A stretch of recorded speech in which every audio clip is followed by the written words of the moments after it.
Hi friends, welcome to Bookish Bliss, our virtual book club. Every week we will dig into a section of chapters in our favorite books. Let's get started.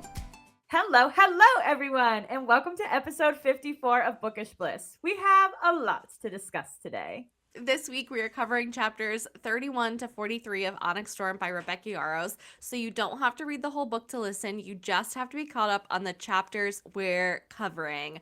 Amanda, darling, what are you drinking tonight? I wish I had tequila, but I don't. So I'm drinking good old water for the hydration and a lot to talking to do tonight. Lots of talking to do tonight. How about you, Megan? I am also drinking some water.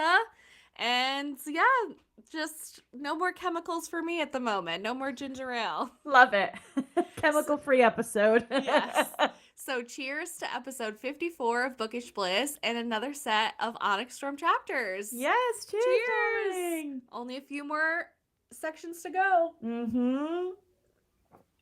Flying right through. Also, just a reminder, me and Amanda have not read past chapter 43, so if we say something crazy that you don't agree with, then just laugh at us behind our backs and we'll talk about it during final thoughts. Yes. Also, I will not be doing any summaries tonight. We have way more chapters to go over than we usually do, so we're just going to skip right to the epigraphs tonight. Yes. So with that, I will get started with the good stuff. We're going to start with chapter 31 tonight, and the epigraph is, guardians are no longer permitted to dedicate children in service to their favored deity. The decision to serve the gods for life must be made after the age of majority and of one's free will. And this is from a public notice 200.417, transcribed by Russell Lightstone. Who are you? Who are you? And this is a very interesting epigraph. Yeah. Xaden wants to know if Violet is dizzy, and she tells him no. She's definitely panicking, but she's not letting that on right now. Yeah. She's standing strong. Yes. So all these people on this aisle, they're different heights, shapes, genders, and skin tones, but their hair is as uniform as their blue robes. There's also a 10-year-old girl who has a silver-tipped braid, like Violet's. And Violet's wondering if it's always silver-tipped, no matter how much she cuts it. If her joints slip, if her bones break, she needs to know. And Taryn tells Violet that she needs to focus on surviving right now and she can contemplate the hair later. Yeah. The commander of the guard and a high priestess ask them if they truly wish for an audience with their queen. And Violet says yes, and they will comply with their customs to get it. Dane translates for their commander and says that all they can achieve is death, but to provide their strongest warriors, and they will test their worthiness to speak with their queen. Xaden's like, put me in, coach. I'm ready. Yeah, he's their strongest fighter, and he's ready to go. Yes. Kat thinks they should rethink this strategy, though, but Xaden says she calls it strategy, and they call it law. Well, yeah, especially when these three warriors come out looking massive and lethal, and they're going to be the ones challenging, or one of them will be the ones challenging Xaden in this fight, and without their signet powers. Yeah, they don't have their best weapons right now. No. The commander speaks again, but Arik actually corrects Dane's translation this time. He asks if Xaden is their champion or their prince. And then Arik responds in fluent Umbrish and tells them who he is and that he will actually be the one fighting. He's fucking things up, but he is. Dane is like, are you fucking kidding me? You can speak fluent Umbrish? Why didn't you tell anyone that you could do that? And Arik's like, well, you never asked. Yeah. Xaden talks him out of it, and Arik tells him that Xaden is actually the strongest. Yeah. Xaden says that their kingdom needs Arik to live. No one wants Holden to be ruling ever, so fingers crossed that it's Arik, even though he doesn't want it. Yes. And they have chosen Costa as Xaden's opponent. They slice into his arm and draw blood, which is a part of their custom. Violet is freaking out, but Indarna reminds Violet of every possible path. That is what they agreed to. Taryn still does not want them considering the dark one in their reasons why they're doing things. Yeah. But they do need the soldiers to bring back with them to defend Navarre. Xaden reminds Violet that Tyrandor will be safe in Bodhi's hands if something happens to him, which I have a theory on that we'll talk about later. Yes. Save it for the predictions. Yes. So this 75-year-old lady comes walking in and says, the goddess of war demands her payment before you may prove your worth. The tattoo of Dune's emblem was inked in her forehead, like Theophany with the forehead tattoo. So now I'm thinking, is Theophany a high priestess, or was she?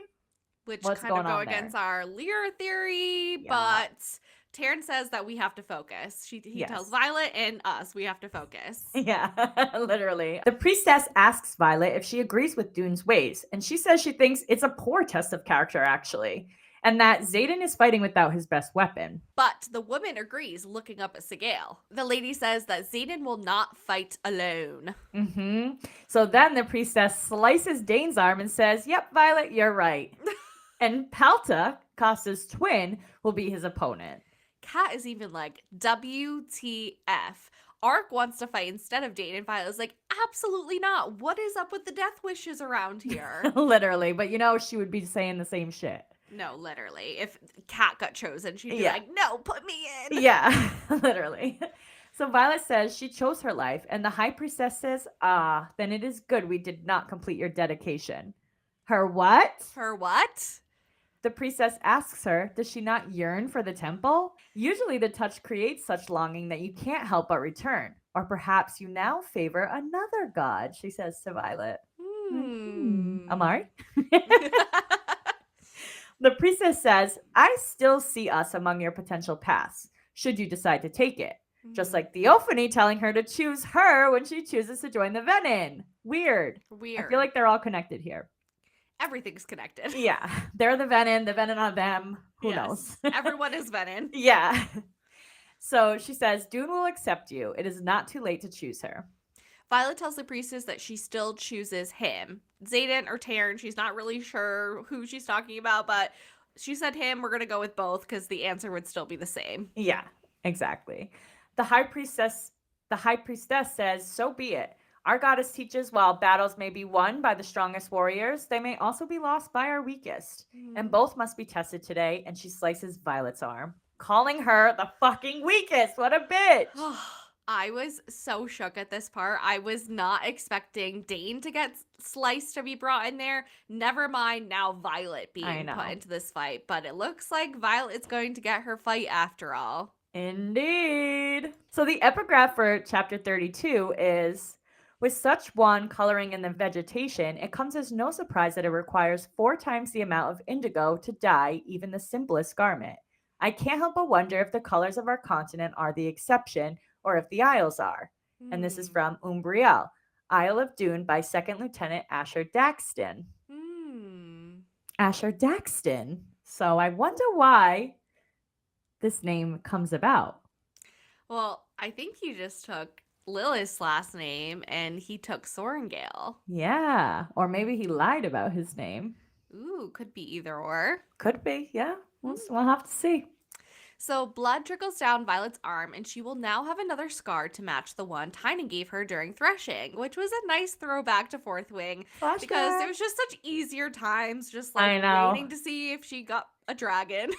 Even though we were like on the edge of our seat the whole entire book with all the fucking things that can kill them, but yeah, much easier times. Yes. Violet has her opponent, and she will face Marlis.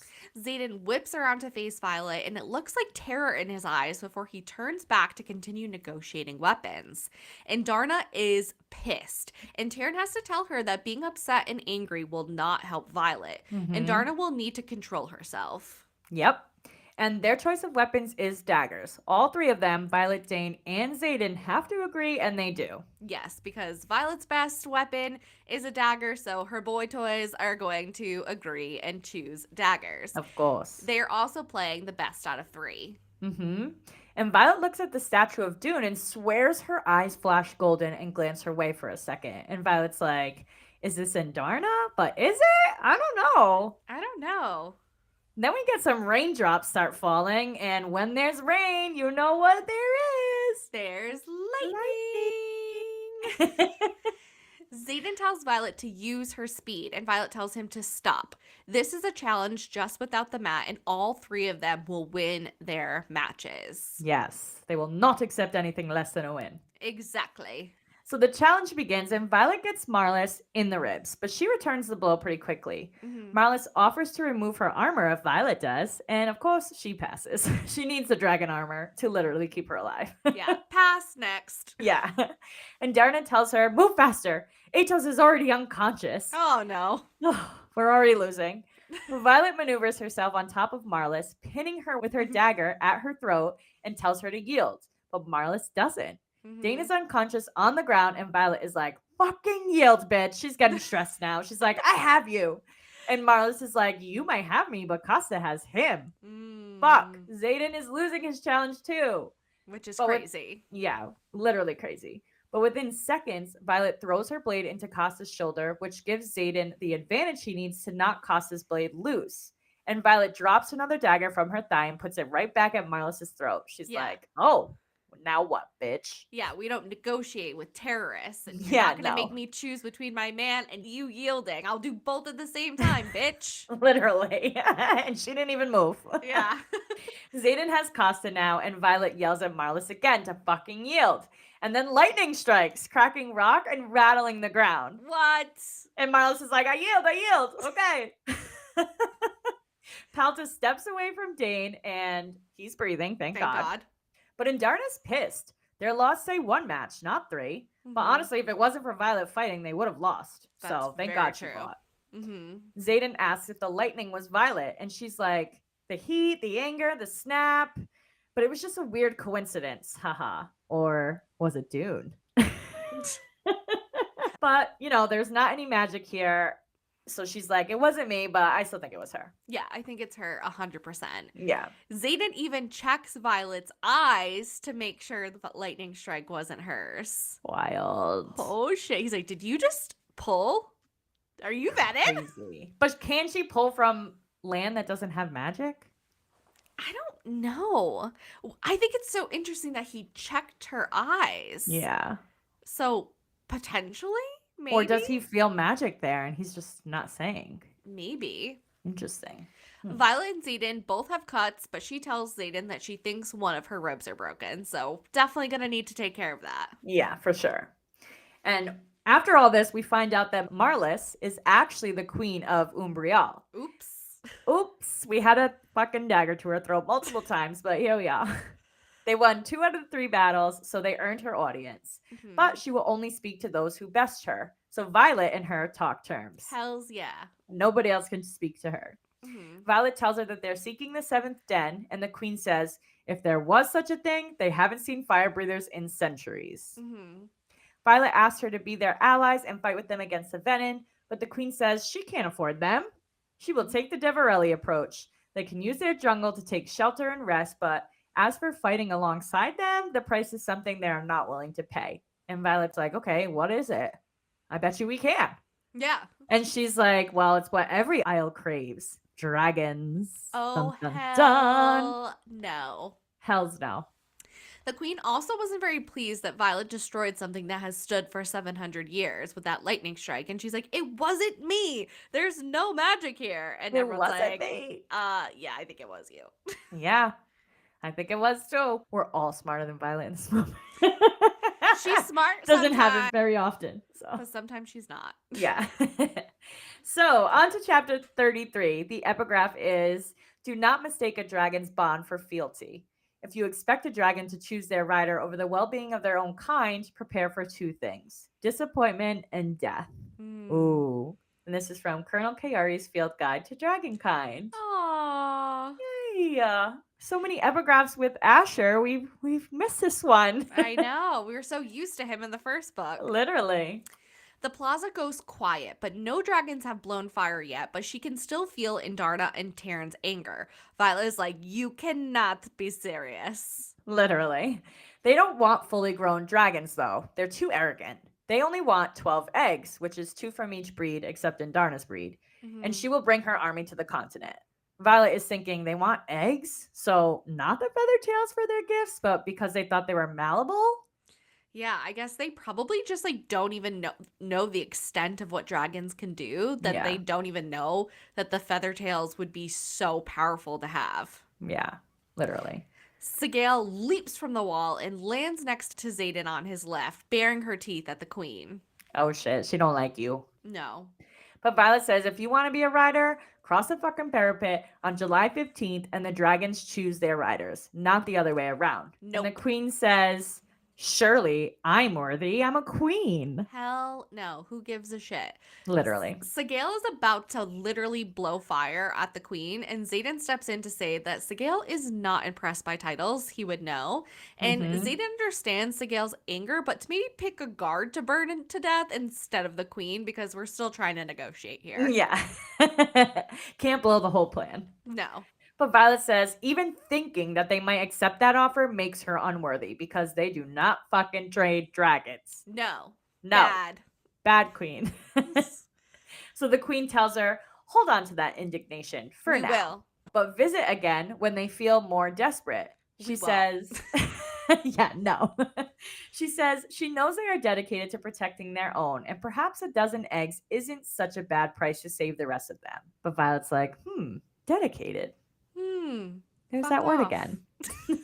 Dedication. When they get back to the group, Mira also questions if Violet wielded. She also grabs Violet's face to examine her eyes. Violet reminds Mira that there is no magic here, so it couldn't have been her. Mhm. Mira's like, yeah, but you can still speak to both of your dragons, so there is something there. Yeah. Mira is also sorry that they wouldn't ally with Navarre, Mhm. which we kind of knew wasn't Yeah. going to happen. Violet wants to know when her hair turned silver. Mira's like, turned? It grew in that way. Is Violet all right? And Violet's like, yeah, I think I am. Yeah, I am. She's like, of course. My parents didn't dedicate me. That practice was outlawed for 200 years now, Mhm. and even earlier in Poromil. Violet tells Mira that she saw a girl with the same hair as her, and Mira seems surprised because they have no family on the Isle. And, we just skip past this conversation like, oh, just another day, and then they go and wrap up Violet's ribs that are broken. Yeah, they're like, there's no way. We don't have any family here. No way. Next. Yeah. No, I think we need to revisit this conversation. Literally. They'll think about it randomly soon enough, I'm sure. Yes. Wake up in a deep sweat, like, Yeah. Yeah, literally.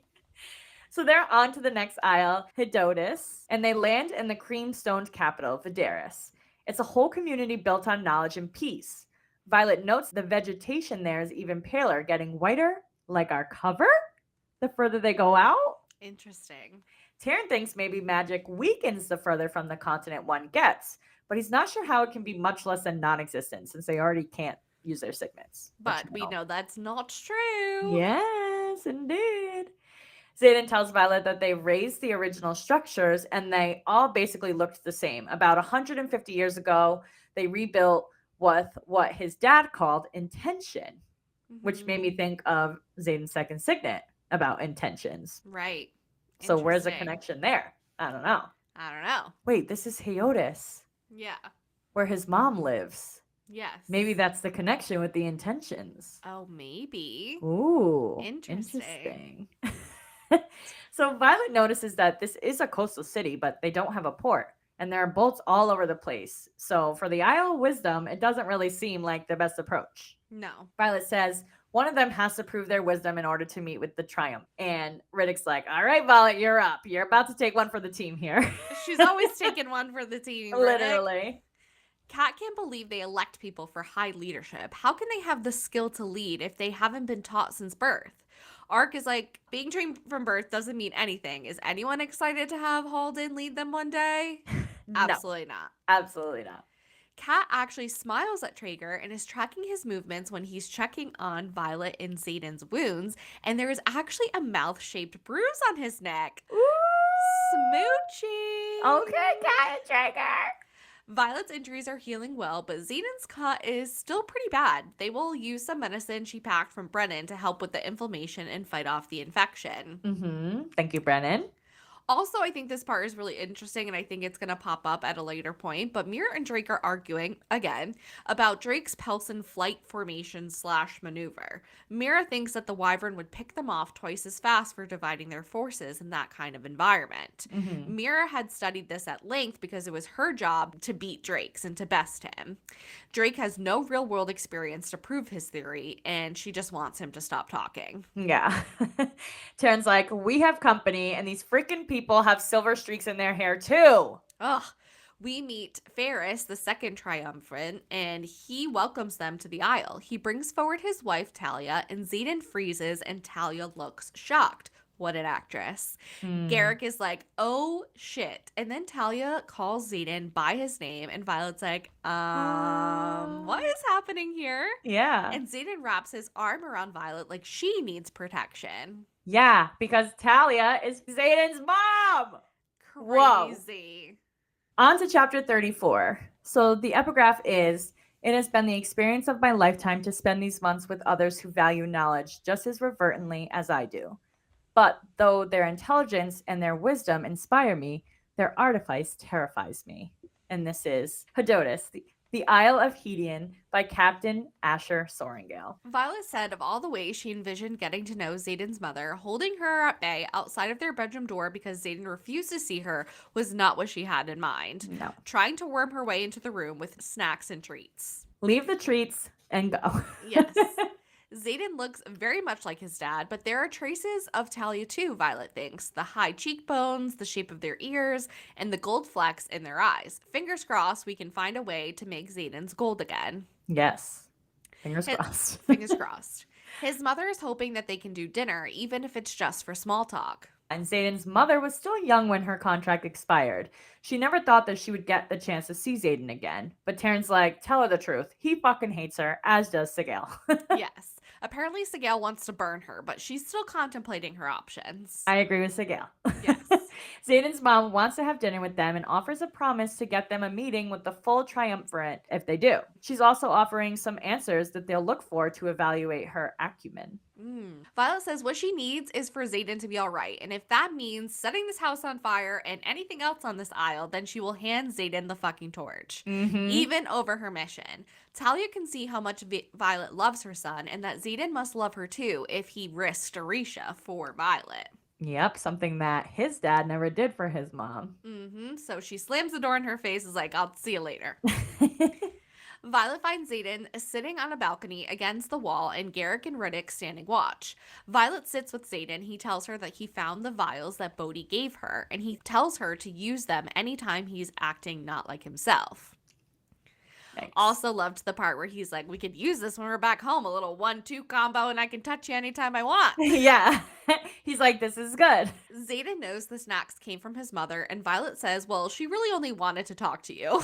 Yeah. Sigil is worried about Xaden and is pacing back and forth. And Xaden says, worrying isn't really in her nature. She likes to solve problems and handle the consequences later. And Xaden can't even ask her why. Not that Sigil would ever answer him at this moment. She's They're still beefing. Still not talking to him. But I do feel like Sigil feels more motherly to him. And so seeing Xaden upset because his mother's in front of him, even though Sigil is not currently speaking to him, is still going to piss Sigil off. Yeah, of course. And she's going to want to defend Xaden. Yeah. Xaden thought his mom was in Poromil this whole time. His parents never told him that she was from Hedotus. He says it makes sense now because she was infatuated with color and her family never visited. And the bedtime stories were all about people with purple eyes. Like, all of them have purple eyes on this island. I wonder why she was chosen, like, from this isle to be the heir, creating the heir of Orisha.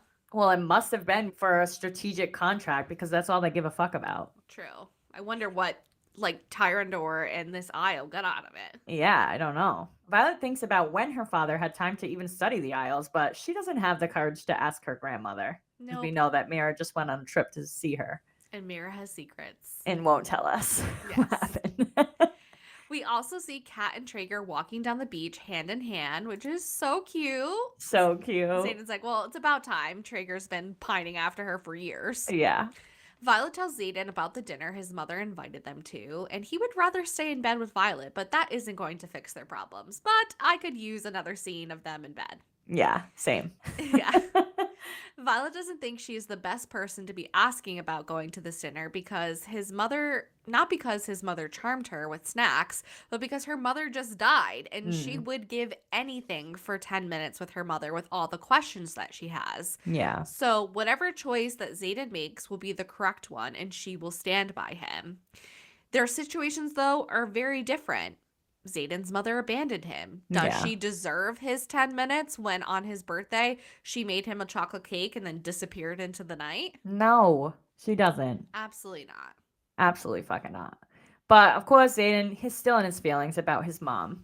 He says he gets it now. It's not just the power that's addicting, it's the freedom to not feel like this. And he's worried about Sigale, though. He begs her to stop pacing and go eat something. He hates that she's hurting and wants her to go alleviate some pain. And it's almost like Sigale hears him or understands him because she roars and then flies to hunt. Taryn's like, well, at least she didn't set you on fire. True. I definitely don't think Sigale likes hearing him talk about, masking his feelings because of his venom powers and what the venom really are giving him as a benefit. She's like, absolutely not. Yeah, because now we know, like, it's not even just the urge for power, but the urge to not feel. And so many people would choose that path over the power path, I feel. Yeah. But we'll see. Violet tells them they don't have to stay. They can have the riot look for Andarna's kind, and then they can go. Hedotus hasn't aligned in war with any kingdom in recorded history, so they definitely aren't going to help them. Nope. But Xaden's like, fuck it. Dinner with my mom it is. The triumvirate is coming to dinner, so they will test them tonight. And they're going to send the kids away, so Violet tells Andarna that when the boys leave the house, go and follow them. She's like, ooh, we scheming. And Violet's like, yup, we're planning, baby. Yes, because those two little boys that come running out when Sigale was roaring are Xaden's brothers. Crazy. So crazy.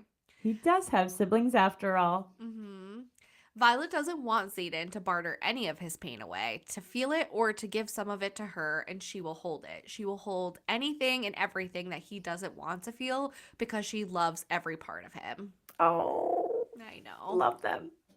Violet tells Talia that Xaden is up for dinner and that 6 of them can make it. 6, of course. It's only 6.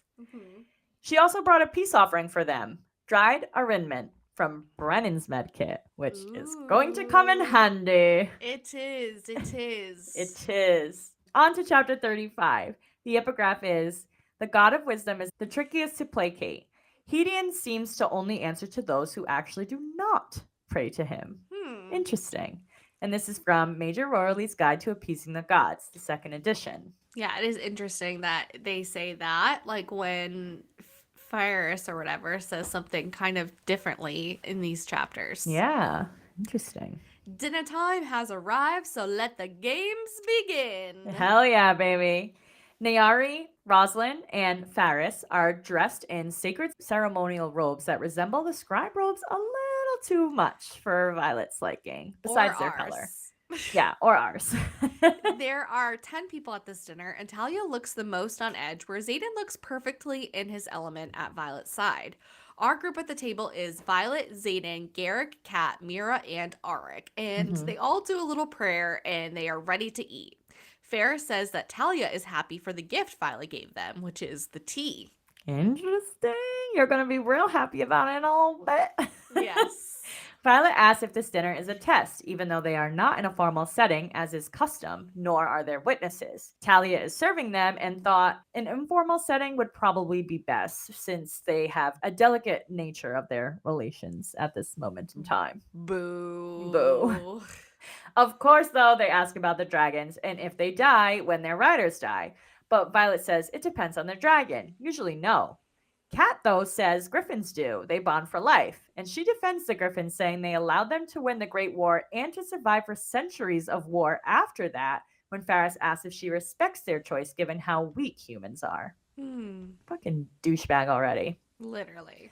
Nayari knows Kat is next in line for the throne of Poromil. Kat, though, corrects her. If Queen Maria doesn't have any children, then her uncle will rule, and then eventually her sister will be an excellent queen. So she's not next in line, but she is third. Yes. Ferris knows that there are many young royals at the table today, and he wanted to know why they are not all contracted to each other. It is foolish not to forge futures and provide heirs who could unite their kingdoms. And Argus is like, yeah, never gonna be me. Yeah. Nope. They knew about Xaden's title being restored to him, which means they have current information and knew of the rebellion and of Fenn's execution. Which is just a stab to the heart even more. His mother knew what happened to Fenn, and she never went back for Xaden. No, she just made a whole new family. Forgot he existed. Bitch.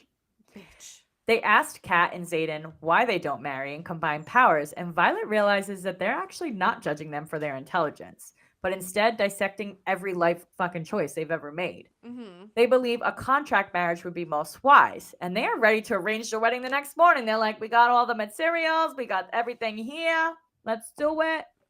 We're not doing it. We're not doing it. Of course, Zayden happily declines, and Talia is like, surely the potential of our alliance and sharing knowledge would make the sacrifice worthwhile. It's only 3 years. Think of Tyrander. And Zayden's like, nope, I love my girl, and it's her or no one. Yeah, Kat kind of explains the situation a little bit more. Kat says Mhm. that she said yes to Zayden, he said no, and Violet and Zayden are a wise choice because they're two of the most powerful riders in centuries. Mhm. Zayden tells them to draw up the papers and that he will marry Violet Sorengale in the morning for a lifetime, not 3 years. That's right, They baby. joke about hyphenating or combining their names together. Aww. Zayden says that they may question their knowledge or test their honor and dedication as riders and flyers, but if they think that he is going to leave the only woman he has ever loved for a contract marriage, then they are out of their damn minds. Yep. Violet is the only choice he has ever been able to make, and he will not sacrifice her. His mother Nope. would know that if she hadn't abandoned him. Yeah. When she tries to make excuses, he tells her that she could have stayed and been his mother. But Talia thinks that they would have just executed her too. She did what she thought was best. Yeah, for herself, Yeah. Only herself. not for Zayden. No. Mira says the first wise thing that they actually respect. She says they prove their lack of wisdom by going there in the first place. And Nayari pulls a jade stone from her robe and puts it on her plate. She's like, yes, wisdom. Good job. Stupid. Pass test 1. Nayari asks what they think of the city, and Violet's like, yeah, it's beautiful and new and all and uniform, but in rebuilding, they destroyed the historical base of the city. It shows their intolerance for things that are not so beautiful. Mm-hmm. And she mentioned she's confused why they don't have a port, but Faris says it's unwise to venture over water when they know next to nothing about what lurks within its depths. Could you imagine like a water dragon coming out of the sea? Yeah, eating wyvern. We need that. Yes. We also learn the true name of the continent at this dinner, Mhm. Amaralis. Every other island worships one member of the Pantheon, and though we celebrate all, they hold one above the others, Amari, Mm-hmm. on the continent. Mm-hmm. Arik goes all violent and stressful situations here and gives us some fun facts about the history of the name, but says the only thing their kingdoms could agree on was calling it the continent after the Great War. Mm-hmm. Violet wonders what else is Ark holding on to. Yeah, he's like a jack of all trades, that motherfucker. He really is. He's been hiding. He's hiding in plain sight. Literally.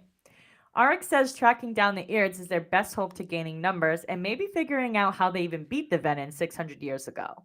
They talk about rank of nobility, but Arik says rank don't mean shit. Mm-hmm. And Darna chose Violet, and even though 4 people outrank her on this mission, she is in charge. This gets Rosalind's attention. She's curious about the 7th breed. Mm-hmm. Ark also says he doesn't really want them as allies, as they don't have any armies and they are being stingy with what should be free to all, knowledge. Yeah, But exactly. 2 down, 1 to go, and the holdout is Ferris, and he is a little bit more shrewd, or just an asshole. Yeah. He wants to know why they would not stay here and pray for wisdom and access their libraries. Violet tells Ferris that she was taught wisdom is never to be prayed for but to be earned. Violet is not interested in their libraries unless it has to do with the Venin, and Ferris wants to know if Violet is looking for a weapon to kill the Venin, and Zayden tells him that Violet already is one. That's right, baby. The baddest weapon there is. Yep. So we're nearing the end of this dinner here, and Talia made Zayden's favorite, chocolate cake. But she's been hoarding the ingredients for weeks, Faris says. So Talia knew Zayden was coming. And Violet's putting it all together in her head. What an actress. Literally. Violet assumes Cortland informed the other Isles, and she has a realization that something actually is probably up with this cake. Mm-hmm. She manages to stop Zayden and Arik and even Kat from eating it, but poor Garrick was already deep into his chocolate cake. Almost gone. Almost gone, and Garrick drops his head. Arik catches it and says, he isn't breathing. Oh, shit. No. And Amanda stops breathing, too. Literally, I was not breathing either. I was like, next chapter, next chapter. Hurry up. Next page, next page. On to chapter 36. The epigraph is, the citizenship test for those wishing to reside in Hedotus reminds me of the entrance exam for the scribe quadrant. but our test is designed to measure how much a potential cadet has learned, and theirs reads as though to prove how much one has not. Mm. And this is from Hedotus, Isle of Hedion by Captain Asher Soaringale. Everyone is in motion now, and Violet tells Taryn to get back here now. Garrick's dragon is enraged, but he is not suffering from the loss of his rider. Eric tells us again that Garrick isn't breathing. We know, Yeah, Eric. we know. Mira is yelling for someone to get Traeger. Garrick is turning blue, and Xaden is now breathing into Garrick's mouth to keep him alive. Yeah, to the beat of Pink Pony Club. Yes. God, what have you done? You're a pink pony girl. Yeah. I love it. I'm going to try that next time I give CPR. Just kidding. Oh my God. I don't give CPR ever.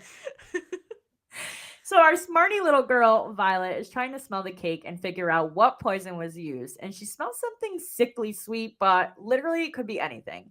Something powdered and added to the flour or liquefied. The options are literally endless. Yes. Talia is not happy that Ferris poisoned her son. And I do believe that she really had nothing to do with this part. I think she did genuinely make him a chocolate cake because that was his favorite dessert as a child.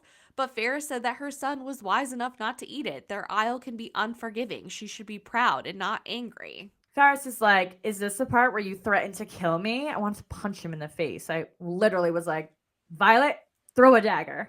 But Violet comes back with an even better response. She's like, nope, this is where I tell you I've already killed you. And Ferris, that fucking smartass, is like, I'm breathing fine, unlike your friend. And Violet's like, oh, well, it's not breathing that'll kill you. It's the vomiting until your bile turns to blood that will.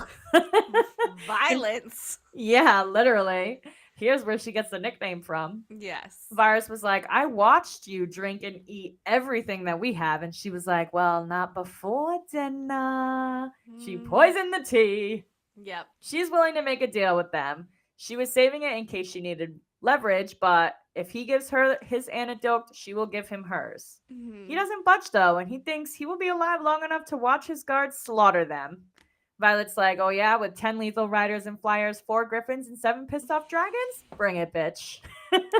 Bring it, bitch. The others have arrived, Drake, Traeger, Dane, and Marin, and Taryn tells Violet to stop thinking like herself in this moment and think like him. And Xaden's also like, Violet, hurry up. You still blue. Yeah, literally. Violet tells Mira to search the house and handle anything that can kill them. Mira tells Drake, Cat, and Marin, all right, let's go. Let's go seal the house. Seal it up. Violet sends Dane to get her father's book that's near her bed where they were sleeping. And she knows Ferris isn't going to tell her the antidote or what poison that was in the cake, so she'll have to figure it out for herself. Violet and Riddick go looking for the cook, who ends up charging her and gets 2 daggers in his forearms, because that's what you fucking deserve, asshole. Fuck around and find out. Yep. Violet sees that there's blue on the cook's hands, and she knows they're looking for something blue. Riddick is like, there's color on the aisle? Even the birds are white. And Violet's like, birds! They have blue nails, these iris birds. Yes. So she knows what it is. The cook throws a chef's knife at them, and Violet retaliates by throwing a dagger through the cook's hand, holding him in place. But, the knife the cook had thrown is sticking in the side of Riddick. Oh. This is where I was like crying. I'm like, Amanda! Literally. Like, okay, I'm breathing again. Yeah, and I knew something happened to Riddick because Megan always says, I have a crush on Riddick in this book. And she's like, oh my God, what the fuck? I'm like, oh no, it's Riddick. And then she's like, okay, I'm okay. And I'm like, okay, he's fine. Before I even get to the fucking part. Yeah. But also, before we start chapter 37, I have to mention too that this whole scene with Garrick and Xaden being so distraught about Garrick completely crushes my crack theory about Violet and Garrick. The only way I can see this happening now is literally if Xaden dies. And I know you're already going to tell me to take it back and put my hand on my forehead, but that's the truth, and I'm sticking to it. I don't think it's going to happen anymore, but I think if the crack track does end up coming true, it's because Xaden's dead. But we'll move on now. Before Megan can yell at me. Yeah. Chapter 37, the epigraph is, I wish you and Sawyer were with us, but I'm grateful to have Riddick. even if his sarcasm is wearing on Mira's last nerve.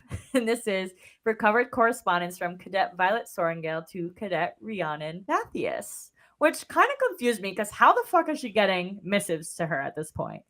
Yeah, and also that I really thought Riddick was a goner from reading that epigraph. Yeah, that's true. Violet is horrified to see the knife protruding from Riddick's side, and she is panicking. Mm-hmm. Riddick pulls the knife out, and Violet goes to stop the bleeding, but there is none.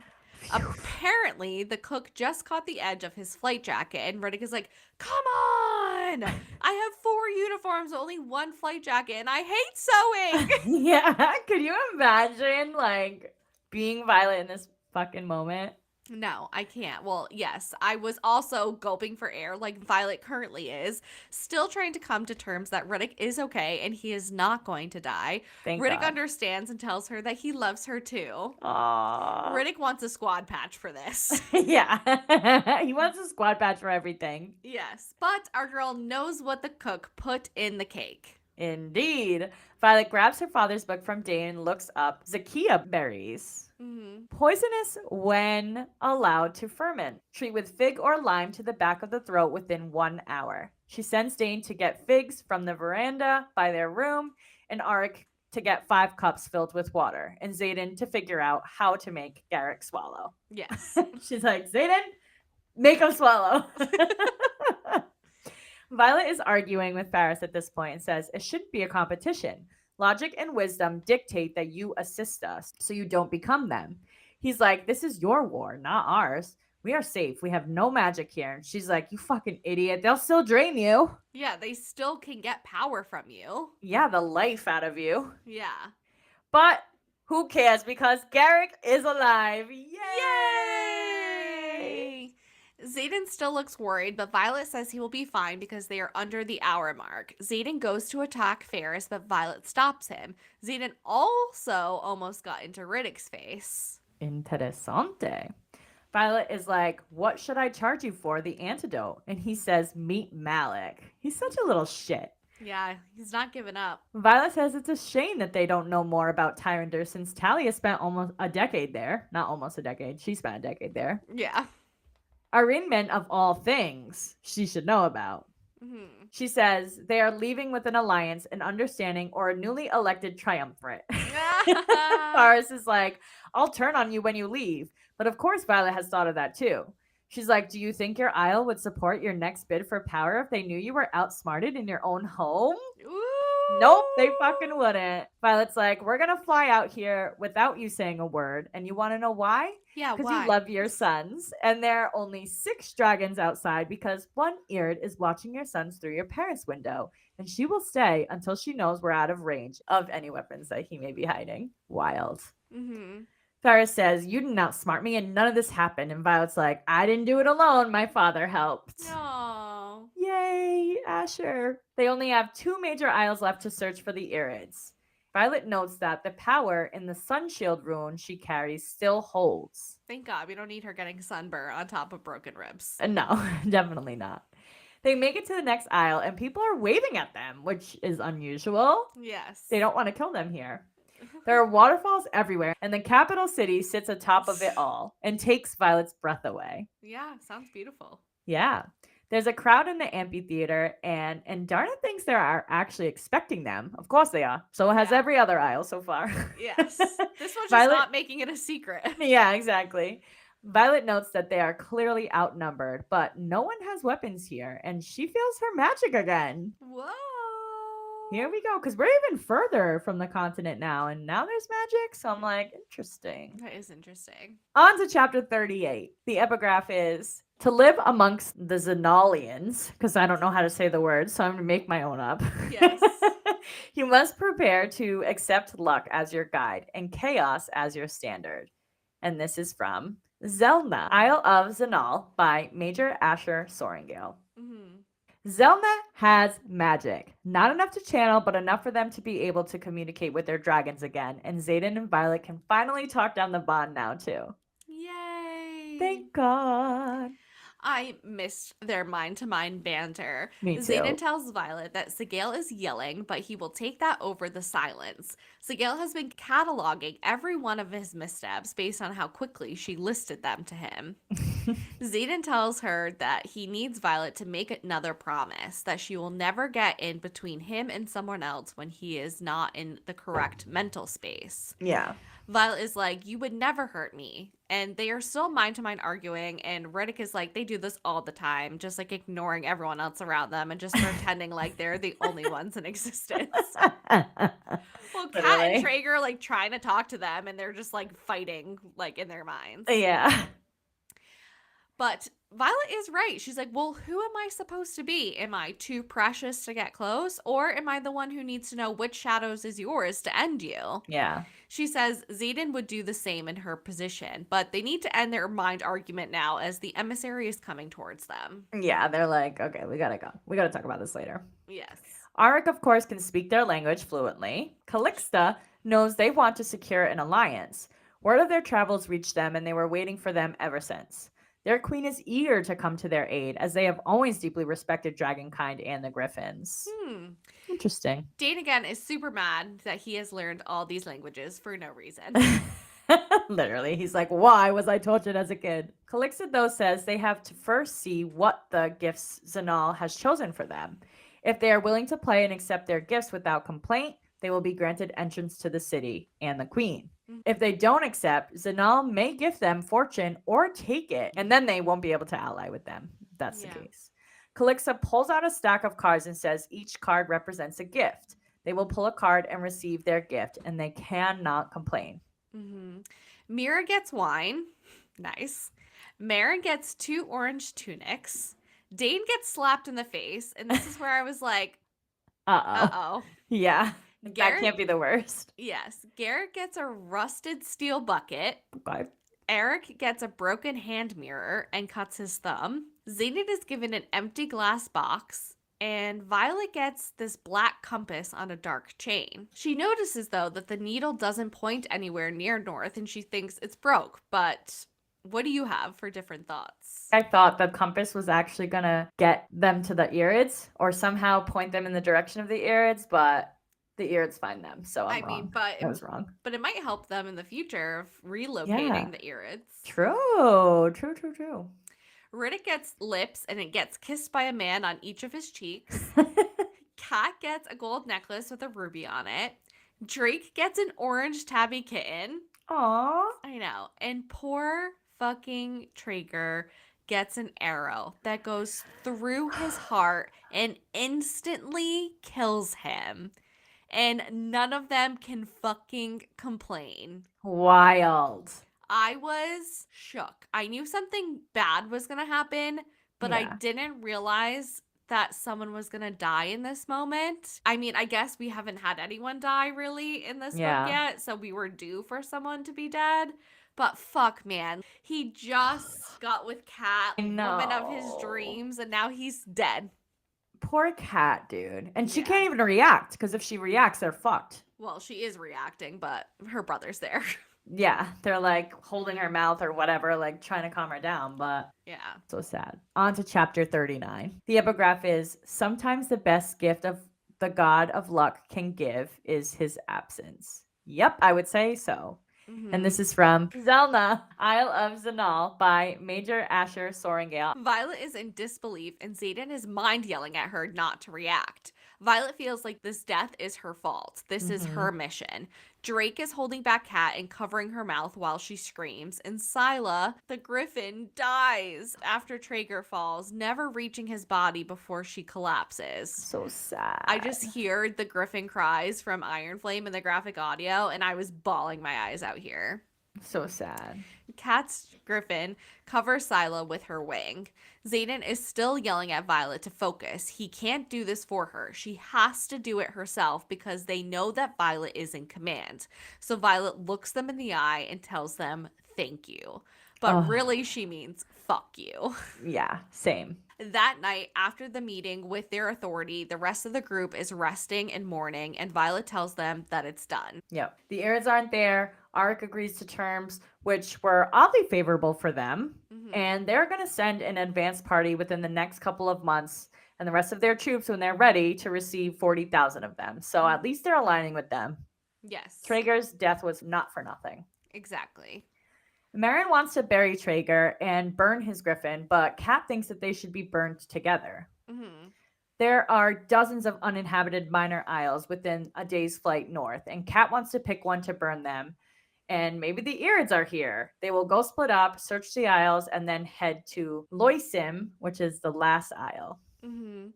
Violet froze today, and Xaden tries to comfort her, but he tells her Indarna chose her, Taryn chose her. When they're on that battlefield, their rank doesn't matter. Nope. And Violet realizes that Taryn will always lead, and she will always be his rider, so she's in command, bitch. Xaden tells her that Violet can choose a leadership path or Taryn will drag her into it, but she will always end up in the front. Mm-hmm. Violet thinks that Taryn chose poorly then, and Xaden tells Violet to tell that to Taryn when he wakes up. Yeah, he'll slap you with his Yes, tail. literally. Xaden says that Violet rises to the occasion and Deverelli, Onbriel, and she poisoned the leadership on Hedotus.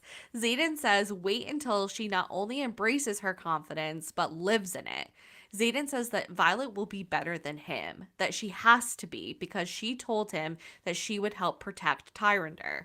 Violet says that she remembers and that she will stand by his side, but I don't think that's what he means at all. No. When they find Indarna's kind, they will find his cure, but Xaden says that there is no cure for him. That's why she has to become better than him. There's only Violet.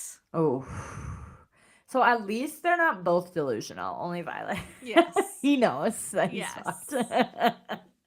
All right, on to chapter 40. The epigraph is conscription rates are hereby doubled for each province until further notice. And this is a public notice, 634.23, transcribed by Percival Fitzgibbons. Mm-hmm.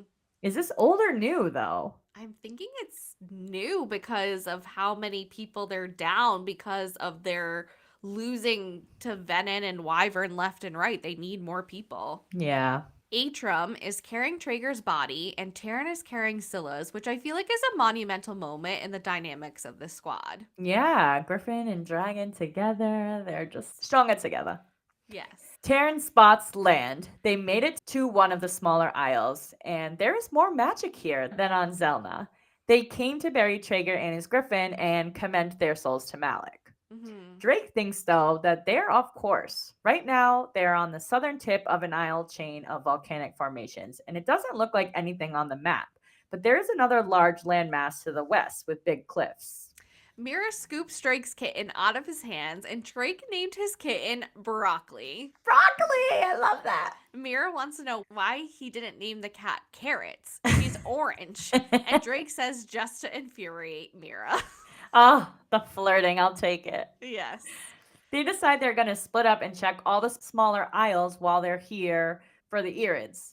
They break up into 5 groups. Violet also wants to let Indarna rest a bit, so Violet and Riddick will wait for the fire to stop burning for Traeger and Scylla. Yeah, they're trying to give them their privacy, do your thing, and then we'll get some work done, and then we'll go. Mm-hmm. Xaden says the magic is tempting again. He can feel the power beneath his feet. He can wield, but he's struggling knowing he could just pull to be at full strength. Xaden and Sigel and Taryn do not like the idea of being separated because of being able to speak to each other again, but Violet is leading and she is doing what is best for all. Xaden tells Violet she is not a trigger for him. She's the only thing that he can't fathom losing, and Taryn stalks off into the woods after words with Violet. He's like, bleh. Yeah, grumpy. Yeah. Riddick and his dragon have some sort of weird competition going on where they play weird pranks on each other. It's kind of a funny relationship they have with each other. Of course he is. He's like the class clown. Of course he's going to be like that with his dragon, too. Riddick's like, are we weird or are you guys weird? Yeah. While Riddick is going to change, Violet lays back against Indarna. Violet feels a gush of air that smells like sulfur, but she can't see anything. She calls for Taryn, and a dragon reveals itself with sky blue scales. 6 dragons of varying scale tones fill the beach, all the size of Sigale. The Irids fucking found them, and one of them talks to Violet and says, "Hello, human." Whoa. Literally, wow. I start getting really excited at this part. I did too. I was like, oh my god, oh my god, oh my god, oh my god. Yeah, I'm like, holy shit, this is Yeah. crazy. So This crazy. is maybe why she was able to talk to Taryn and Andarna the whole time, too, I feel, because the Irids have like a way stronger mind connection, obviously, if they can talk to anyone. True. On to chapter 41. The epigraph is, "What we know about dragonkind is nothing compared to what we don't." Very true. Very true. This is from Colonel Kaori's Field Guide to Dragonkind. Mm-hmm. So the Irids can speak to any human. Riddick hears the whistle in his head, and then the voices of multiple Irids too. So it's not just Violet, it's Riddick in this moment too, which is crazy. The Irids contemplate Violet being incompetent, but Andarna wakes up and tells them that Violet is just surprised and that they are in her face. Mm-hmm. Which they do back up, and Riddick's Yeah. like, are they respecting your personal space? They literally are. They're so respectful. They're all about peace, these Irids. Yes. They have no interest in the humans. They only want to speak to Andarna. Riddick can also hear Andarna. It's not just these new Irids he can hear. Andarna's also in his head. Interesting. I don't even think I caught that, actually. Yeah, he was like, is that Andarna? Whoa. And that's when Violet makes the comment, like, when you hear the whistle, I think it connects everybody. Yeah. So Andarna just has to learn how to do the whistle herself, and then she can talk to whoever she wants. Yeah. Crazy. So they call Andarna the Criterion, and Taryn shows up and tries to protect Violet and Andarna. And Andarna tells Taryn that they won't hurt Violet because Violet is her human too. And the Irids are like, do you have to share humans? Like, is there like not as many of them? Yeah. Violet also notices in this moment that they're all still Feathertails, even though they're adults. The Irids asked Andarna what happened to her tail. She's like, huh? I grew up. Ooh, wait a second. Do you think that Andarna would still be able to stop time if she was still technically a Feathertail? That would be wild. Yeah, I don't know. Just was contemplating that for a second. Yeah, I don't know, because Taryn says it's like a juvenile gift. So I wonder if that's like all dragonkinds kind of have like crazy ass things as a juvenile. Taryn also thought that Feathertails are just juveniles, and these Irids still have Feathertails. Yeah. Well, I think all of them are Feathertails at first, but the other breeds who are warriors grow these like tails that are weapons, whereas the Feathertails don't believe in that. Yeah, gotcha. And Darna starts to tell them the whole story, including threshing, the drama with Jack, bonding, and all the times that she had to actually stop time. Mm-hmm. Basically up to the point where they are now. And they are not happy about Andarna using her adolescent gifts for a human. Mm-hmm. So even they say it's adolescent gifts here. So I feel like it is not something they can do still. And Darna is so cute, though. She's like, Violet is a part of me. Oh. Like, of course I'm going to share with her. Yeah. And Darna asks if it's just the 6 of them, but the Irids say no. There are hundreds of them. Wow. Whoa. And Darna finishes the story and tells the Irids that Violet, using her powers, had forced her to go into the dreamless sleep early. And that's why they're here now, to see if they will fight with them. Mm-hmm. But they question why Violet took a juvenile to war and want to see Andarna's wings. And Darna's all like, I can fly, but they decide that they've seen enough. They block out the humans and the other dragons, including Andarna, for some privacy to discuss. Mm-hmm. And Darna thought she was being tested, but it was actually Violet being tested. And she failed. Mm-hmm. And the fact that Andarna defends Violet's actions shows them that as a society, they also failed. Mm-hmm. They think Violet used Andarna when she was a child as a weapon in warfare. And Andarna takes this as a compliment, but they definitely did not mean it like that. No. The Irids say that they are a breed of peace, not of violence like the others. She was left behind to measure the growth of both the humans and dragons toward tranquility and harmony with all living things. They were hoping Andarna came to tell them the humans blossomed under the Wardstone, but they are literally telling them the opposite. Yeah. They mentioned that Taryn gave Violet the violent lightning-wielding signet and mentioned that Andarna may have given Violet an even more dangerous one. What is it? What is it, dude? Just tell me already. Dude, it has to be something with the mind, I think. Like, there's no fucking way that it's like another destructive one. But I don't know. All right, so chapter 42, the epigraph is, While the enemy's advance through Krovla makes it impossible to station a full riot at Suniva, we offer you 4 dragons and their riders. In the spirit of our alliance, you may expect the shipment of our most valuable resource, weaponry, to be used at your discretion. And this is an official correspondence of General Augustine Melgreen to Queen Maria. Interesting. So he gives her dragons. Yes, to like help fight in that area. Interesting. Then she dies, which is even crazier. Yeah. Because the leak is within the leadership of Navarre. Literally. That's crazy. I didn't even put that together. So the Irids, at this point, they're not going to help them. Mm-hmm. They watch some of their journey and they think they seek victory instead of peace. Mm-hmm. One of the Irids even says that the Venom will only be defeated when they are starved out and confront the evil they become. Then they will either die off and the land will regenerate or they will change. So Violet hears change and she's like, oh, change? How?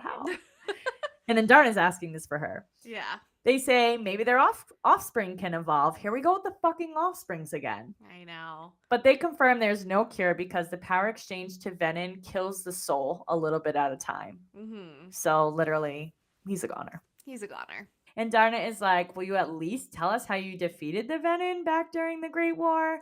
And they're like, well, since you're here, it doesn't seem like they really were defeated at all. Which is true. Very true. Yeah. The Irids tell Indarna they basically don't accept her and she will not be invited to join them on their isle and they will not teach her their ways. Oh, my heart was just breaking for Indarna in this know. moment. The poor little baby. I know, poor little babe. Violet, of course, sticks up for Indarna, though, and tells the Irids they don't even know who Indarna is. Mhm. And Indarna was an adolescent when they bonded, since the young are hidden until they go through the dreamless sleep. So she didn't know that Indarna was an adolescent either. Or what powers adolescents Exactly. possess. Yeah. Yeah. And it sucks because Violet beat herself up every single time that she had to even have Indarna with them as an adolescent. Even Yeah. still now as a fucking grumpy teenager. Yeah. Zayden and Garrick show up and the Irids know and call out that Zayden is an abomination. Whoa. And the red rims around Zayden's eyes are back. Because the Irids connected them all to chat, Riddick now knows that Zayden is Venom and wants an explanation. Yeah. He also saw Zayden's eyes flash red. And why is his eyes red all of a sudden? I know. Is it because like now that he's a little bit further into his progression when he gets like extremely angry that his eyes turn red? But also like they didn't do that when he was angry on the last aisle that had no magic. Yeah. But this aisle does have magic, so maybe that's why? Or did he Maybe. pull? I feel like he did pull, but only because he was saying like he can feel it and it's tempting. And I don't know, maybe he just But then didn't even realize he was doing it, you know? yeah, but then his eyes go back to normal because Riddick's like, I saw them. Like, they're not currently red. So if he actually pulled, they would still be red. Would they? I think so because it took him a long time to get them back down again once he did it. He usually has to, like, But do you think it sequester himself. Yeah, but do you think it matters like how much he pulls and maybe like the magic is just not as strong there? I don't know. Yeah, I don't know. Weird. But anyways, last chapter of the night. Chapter 43, the epigraph is, if possible, hunt the enemy during the day. Their markings are so easily hidden by the shadows of night that it would not surprise me to find they walk among us. And this is from Venom, a compendium by Captain Drake Cordella, the Nightwing Drift. Why does it have to say shadows here? I know. Why? Anyways, change of plans for our crew though. There's no point in flying to Losim now since they have no army and they can't help them win this war anyway. And they know where the Irids are. So they decide that they're just going to go home through the Isles, as this is the safest way for them all to travel. Well, maybe that's where the Irids actually are, is this isle that they're not going to, because they're like, we're not going to tell you where the hundreds of Irids are because we don't accept you, but maybe it really just is on the next isle over. True, maybe. Violet and Riddick have to go on a little walkie to have a little talkie about Zayden being a Venom. Uh-oh. Violet explains to Riddick that Biscayeth would have fallen if Zayden hadn't killed the Dark Wielder's sage. He gave them time to imbue the wardstone and obviously her mother then sacrificed herself toward it. But if Right. it wasn't for Xaden, then they wouldn't have had time to do this. They would all be dead if he didn't channel for more power. The whole continent could have fallen if he didn't. Literally. Riddick tells Violet that they always channel. There is zero accounts of initiates walking away from the power. It's just literally not going to happen. Yeah. Riddick first makes a deal with Violet. He's like, I want to know what the line is. Like, what line does Xaden have to cross in order for you to like turn him in, or he is going straight to Mira? And Yeah. Violet's like, I don't know. Like, he's not going to do it. He's not going to hurt me. And Riddick is just not letting her be delusional. He's like, no, what Thank God. is the line? Yeah. And so Violet finally concedes and says, if he hurts me, my friends, my dragons, or really anyone intentionally or unintentionally because of his powers that like didn't deserve it, then Yeah. she will, that is the line for her. That is the line. Which I I agree. think we knew that is the line for her. Yeah. She can be as delusional as she wants, but when she stepped in to protect Riddick, she's gonna step in to protect herself, her friends, and her dragons. Like that is the line. Absolutely. Yeah. And she hasn't seen Xaden actually do anything yet, which I think is going to change her feelings towards him once that actually happens, because it's going to happen. Yeah, for sure. I Mhm. also just love the part where Violet gets like really mad and she does strike her lightning here. And then Zayden shows up and he's like, it wasn't us. We didn't do anything. Yeah. And Zayden's like, yeah, I know. The lightning strike wasn't big enough. Yeah, that was And funny. Riddick's like, okay, I don't think we're at the part to like really discuss like each other's dick size at the moment. Yeah, But yeah, I'm like, literally. Riddick, I kind of want you to be involved in this I know. conversation. Tell us, Riddick. Tell I us. have the biggest crush on Riddick. I know you literally do. You light up when you talk about him. Yeah. It's like Liam all over again, which is probably not a Literally. good thing. No. Oh my God. Don't say that. Put your hand on your forehead. Take it I back. take it back. But Riddick does also make a deal with Satan that he will keep his secret if they tell Jasenia, Rhiannon, and Sawyer. And they're like, not Brennan or Dane or anyone Yeah. else. He's like, no, those three Jasenia, Rhiannon, and Sawyer. In Riddick's opinion, they all need to know to protect Violet because once the wrong person figures out that Xaden is Venom, they will all go after Violet to get him because they're still connected. So the Yeah. easiest way to kill Xaden at this moment is by killing Violet. Yeah. Or to capture Violet too, to lure Xaden in. Yeah. Also, adding to this, he's like, no one is on Violet's side. Like, everyone that knows is protecting Xaden because they're on Xaden's side, not Violet. Yeah. He's like, who protects you? Yeah, exactly. Which, of course, Xaden, after he hears that, he accepts. He's like, okay, we tell them. Yeah. But Xaden also thinks that he's jeopardized the mission at this point. Mm-hmm. A few of the Irids were actually considering Violet's offer since she was unaware of Indarna's age before they bonded. And then he showed up and they took off. So he's like, fuck, this is all my fault. It really is true. And now he's like, I need space. I need this and that. And Mhm. Violet's like, take your space, but I still love you. And that's that. But Yeah, oh, it just makes me so nervous that he's just going to take off to like protect Violet, like in I know. Twilight, how Edward does that with Bella. It's so Twilight He's coded. for I sure is can't. gonna. He for sure is gonna. There's not another way it's gonna end up in my mind. Yeah. But anyways, they fly through the Isles for the next 10 days and reach Devarelli, where they have to spend an extra day fixing Indarna's harness. They use the day to chart their path over Poromil that minimizes their chances of running into the Dark Wielders. Mhm. They fly over patches of drainland, but they make it to the wards without a Venom or a Wyvern intercepting them, which I thought was fishy. Oh, it totally is because Yeah, I'm like, Theophany knows where they are and she probably told them not to go after. It's not time yet to go after them. true, yeah. Theophany, that bitch. Violet and Riddick fill in Sawyer and Rhee about the Irids, and Rhee says that it's disappointing given the political climate right now. Mhm. General Asshole gives Violet a missive from T, aka Theophany, that basically tells her that she knew they were gone and she saw them fly over Pavis and had time to deliver the note before they got back. And the general tells them that Suniva fell to Dark Wielders when they were gone and Queen Maria is dead. Crazy. Crazy. Crazy set of What the chapters. fuck? Also, telling Rhiannon that Traeger is gone was also really devastating because Rhiannon has really held this squad together with like no losses since I Liam. And so know. yeah, it's just a devastating blow to our squad.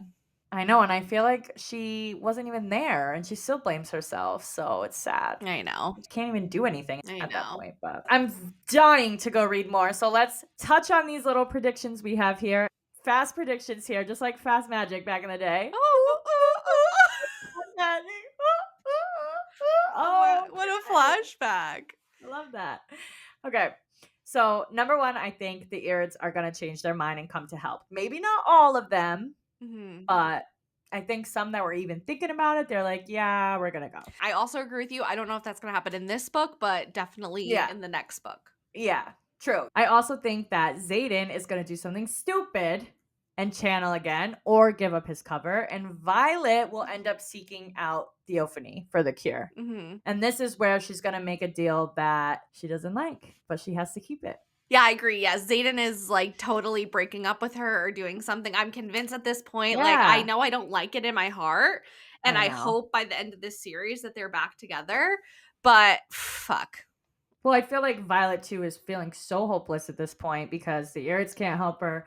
Everyone's telling her there's no cure, nothing's helping. So she's like, Theophany's my last resort, and I need her to tell me what the fuck's going on. Yeah, and I think Xaden's feeling very hopeless at this time. Like, I think he's accepted his fate. I think he is just trying to hold on to his humanity for as For long as Violet. he Yeah. can.